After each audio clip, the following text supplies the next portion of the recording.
Hi guys, let's unbox it mom. So may binigay na naman si Shelby.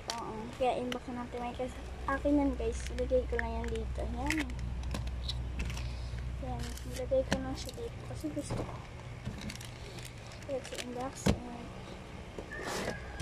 And sabi niya, isasend ko yan sa kanya.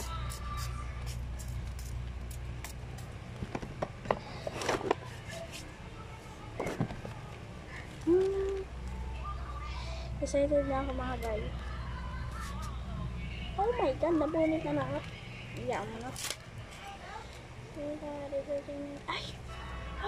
Hala! Hala! Ganda! Hala! Hala! Ganda! Ay, ito yung nakita ko. Nakita ko na siya mga guys. Yan siya. Ang cute niya rin. Thanks, Ate Shell.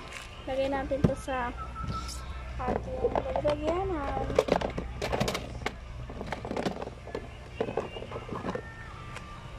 Dito ko nilalagay lahat ng binibigyan natin Shell. Yes. Ang sabi niya, isend ko daw sa kanya. Kala ko wala siyang dala kanina pero pagkakita ko, hindi alam mo na. Sabi niya, Joy, tara. Bibinigay siya sa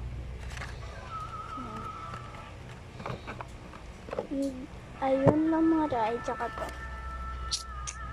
balago ba yan ayun lang, bye bye.